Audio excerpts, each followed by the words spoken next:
नमस्ते दोस्तों, जैसा कि आप सबको पता है इस साल यानी कि 2025 में चैत्र नवरात्रि 30 मार्च से शुरू हुआ था। मैं पिछले 14-15 सालों से नवरात्रि का व्रत रखती हूँ, वो भी पूरे 9 दिन का। लेकिन इस बार पता नहीं क्यों मेरे मन में ये आया कि क्यों ना नवरात्रि के हर एक दिन में मैं माता दुर्गा के 9 स्वरूपों की स्केचेस बनाऊं और उन सब की कहानियां आपको सुनाऊं। क्या पता ये माता रानी की ही मर्जी हो कि ऐसा हो। ऐसे तो मैं पिछले 2.5-3 सालों से कोई स्केच नहीं बना रही हूँ, इसलिए ये काम मेरे लिए थोड़ा मुश्किल होने वाला था। पर कहते हैं ना, देवी माँ का नाम लेकर काम शुरू करो तो वो जरूर पूरा होता है। तो मैं भी माता रानी का नाम लेकर स्केच बनाना शुरू कर दी। आज यानी कि 30 मार्च को है नवरात्रि का पहला दिन और आज का दिन होता है माता शैलपुत्री का। तो चलिए फ्रेंड्स, हम जानते हैं माता शैलपुत्री की कहानी। माता शैलपुत्री राजा प्रजापति दक्ष की पुत्री थी और इनका ही नाम था सती, जो कि हमारे महादेव भोलेनाथ जी की पत्नी थी। मान्यता के अनुसार माता शैलपुत्री और महादेव की वैवाहिक जीवन से प्रजापति दक्ष बिल्कुल खुश नहीं थे और इसलिए जब उन्होंने महायज्ञ करवाया तो सभी देवी देवताओं को बुलाया, लेकिन अपने जमाता महादेव को आमंत्रित नहीं किए। और इसी से आहत और क्रोधित होकर माता शैलपुत्री ने जलते हुए यज्ञ में कूदकर अपनी जान दे दी। जब महादेव को पता चला तो वो माता का जलता हुआ शरीर अपने कंधे पर उठाकर तांडव करने लगे। उनके क्रोध को शांत करने के लिए जब भगवान श्री हरि विष्णु ने अपना सुदर्शन चक्र छोड़ा, जिससे माता शैलपुत्री के अंग यानी कि बॉडी पार्ट्स 51 अलग अलग जगहों पर कटकर गिर गए, जो कि बाद में 51 शक्तिपीठ कहलाए। माता का स्वरूप एकदम निर्मल है। सर पे साड़ी का किया हुआ पल्लू, हाथ में कमल का फूल, सफेद गाय पर विराजमान ये सुंदर रूप है माता शैलपुत्री का। मेरी आज की इंस्पिरेशन है ये 2 इमेजेस और इनसे रिलेटेड ही आज की स्केच है, जो कुछ ऐसी दिखती है। काफी दिनों के बाद मैंने स्टार्ट किया है, इसलिए थोड़ा टाइम ज्यादा लगा और शायद फिनिशिंग भी इतनी अच्छे से नहीं आई है, पर कंटिन्यूअस प्रैक्टिस करते रहूंगी तो ऑब्वियसली रिजल्ट अच्छा होगा, है ना। एनीवेज,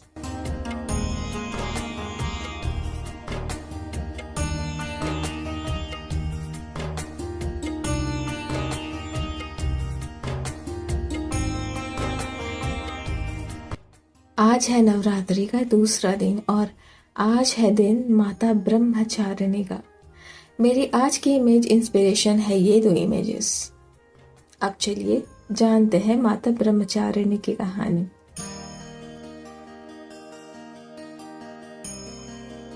ब्रह्मचारिणी का मतलब होता है तप का आचरण करने वाली। माता सती यानी कि माता शैलपुत्री के इस संसार से चले जाने के बाद उनका जन्म फिर से पर्वतराज हिमालय के घर हुआ और जैसे ही वो बड़ी होने लगी, उन्हें पता चला कि उनका जन्म महादेव की अर्धांगिनी बनने के उद्देश्य से ही हुआ है। उन्होंने महादेव को अपने पति स्वरूप में पाने के लिए दिनों रात कड़ी तपस्या की, खुले आकाश के नीचे बारिश और धूप के कष्ट सहे, 3000 सालों तक सिर्फ टूटे हुए बेल पत्ते खाए और इसके बाद तो उन्होंने सब कुछ खाना पीना बंद कर दिया, इसलिए उनका नाम अपर्णा पड़ा।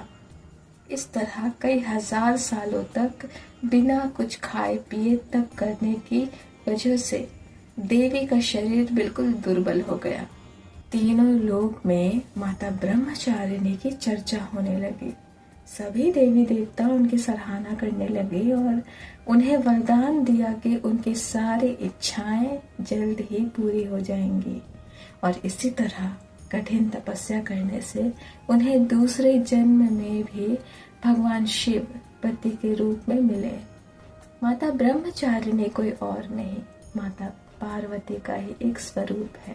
और इनकी कहानी से हमें यही सीख मिलती है कि हमारा लक्ष्य चाहे कितना भी कठिन हो, मेहनत, लगन और तपस्या से हम क्या नहीं पा सकते। माता का स्वरूप किसी तपस्विनी की तरह है, लेकिन उनके चेहरे पर एक शांति की भावना है, जो कि हमें यही सिखाता है कि अपने लक्ष्य पाने में हमें समय लगता है, लेकिन हमें परेशान होना या घबराना नहीं है। बस खुद पर भरोसा रखना है और एक दिन वो सब कुछ हमें मिलेगा जिसके लिए हम इतनी मेहनत कर रहे हैं। माता ब्रह्मचारिणी की स्केच बनाने के लिए जो मैंने इमेज इंस्पो लिया था वो मैंने आपको पहले ही दिखा दिया और ये रहा फाइनल रिजल्ट।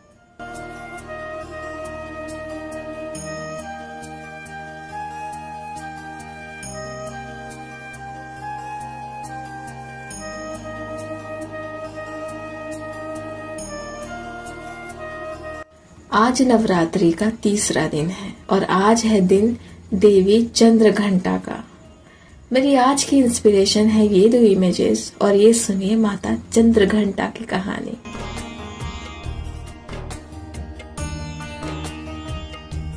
पौराणिक कहानियों के अनुसार माता दुर्गा ने माता चंद्रघंटा का अवतार तब लिया था जब दैत्यों का आतंक चारों ओर बढ़ने लगा। उस समय महिषासुर का देवताओं के साथ भयंकर युद्ध चल रहा था।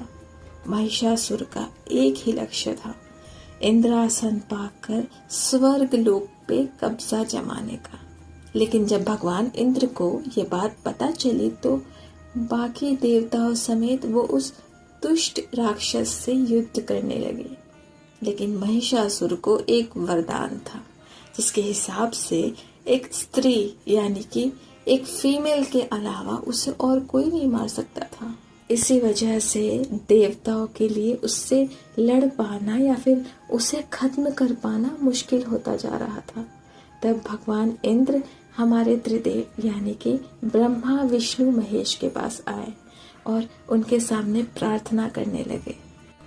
महिषासुर के आचरण और दिए हुए वरदान का गलत इस्तेमाल करने की वजह से त्रिदेव महिषासुर पे बहुत क्रोधित हुए और इसी क्रोध की अग्नि से उत्पत्ति हुई माता चंद्रघंटा की। भगवान शिव ने उन्हें अपना त्रिशूल दिया, भगवान विष्णु ने उन्हें अपना सुदर्शन चक्र दिया, इंद्र ने घंटा, भगवान सूर्य ने तेज, तलवार और शेर दिए और इसके बाद ही माता चंद्रघंटा ने महिषासुर का वध किया और देवताओं की जीत हुई। माता चंद्रघंटा कोई और नहीं, माता दुर्गा ही है, जिन्हें महिषासुर मर्दिनी के नाम से जाना जाता है। इनका स्वरूप भयानक तो है, लेकिन सिर्फ दुष्टों और दैत्यों के लिए। माता अपने सेवकों के लिए, अपने भक्तों के लिए तो ममता और करुणा ही दिखाती है। इनके माथे पे आधा चांद और हाथ में घंटा है, इसलिए इनका नाम चंद्रघंटा पड़ा। और ये रही इनकी फाइनल स्केच।